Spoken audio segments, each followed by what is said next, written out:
Surprisingly, my friends, Tissot came up with an unfamiliar collection which breeds more Longines than Tissot. Because quality-wise, these watches are exceptional, they provide a COSC certification and they cost only $800. Now that's value.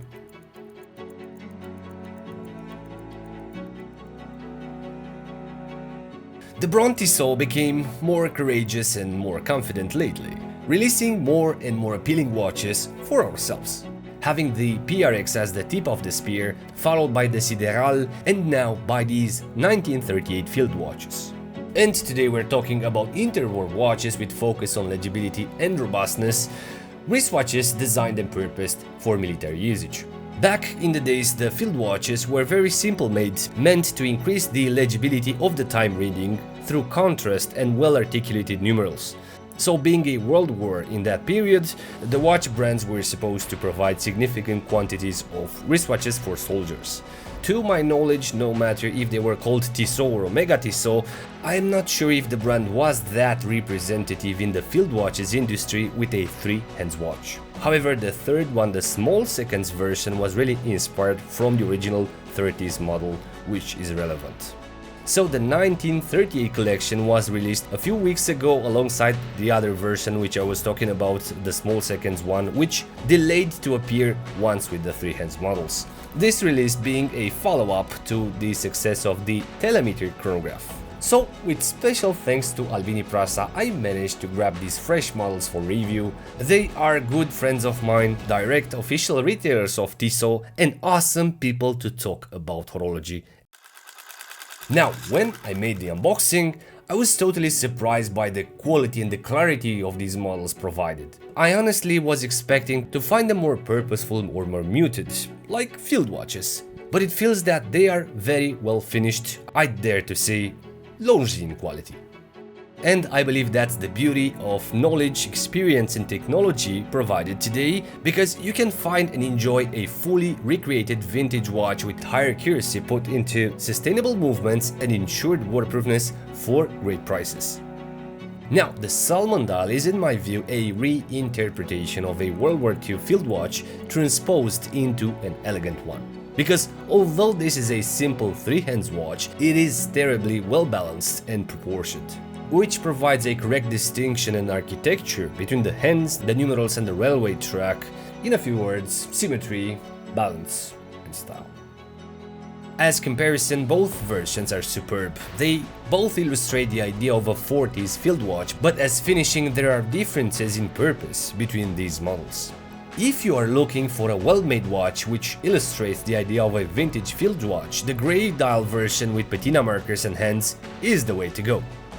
But if you are looking for a more formal field watch with elegant numerals and refined polished hands, the Salmon version is the one to grab.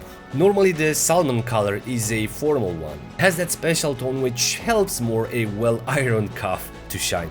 On the warm grey dial version, if we look at the renders, we will see that the patina model had buried numerals similar to Panerai, but the production model has embossed numerals as well as the Salmon version or the small seconds one.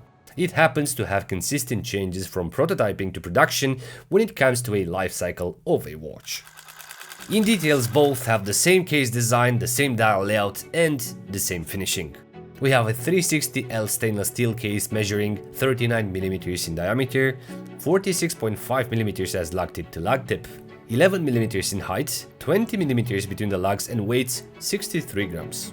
At this price point we have a sapphire crystal, no lume present on the dial, a non-screw-down crown which ensures 50m war resistance, and if we flip the watch, we can preview the beautiful decorated movement, the caliber 88-2-824, beating at 4 Hz, providing 38 hours power reserve, working in the accuracy indicated by the COSC certificate.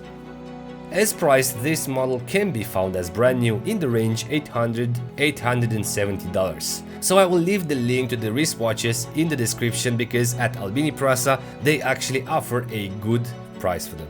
So no Powermatic movement inside, and I kinda like that, but not because I don't trust the Powermatic series, but because I salute the comeback of the workhorse to 824. I thought they were vanished forever. And yes, a very distinct element to the watch must be the onion shape of the crown, which is specific for that period.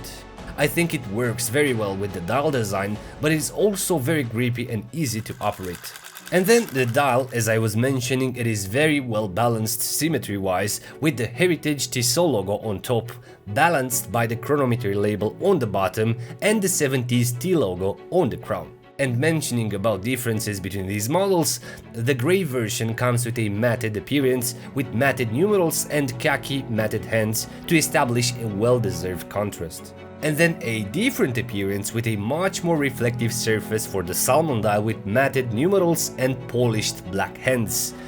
And speaking about the hands, they indeed provide the elegance of the 40s designs with a mix between sword and pencil hands, which are pretty lengthy, having the minute hand close to the railway track and the long and elegant seconds hand which reaches the extremity of the dial with a purposeful leaf shape on the bottom.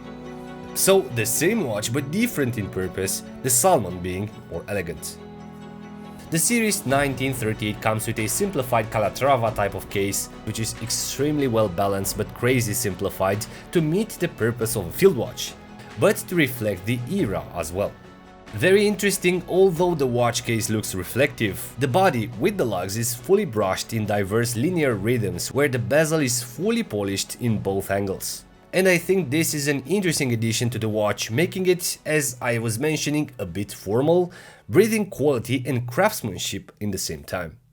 The case profile is very thin, having 11mm in height due to the 2824 automatic movement hosted. However, due to the ratio with the case length, it feels pretty thin.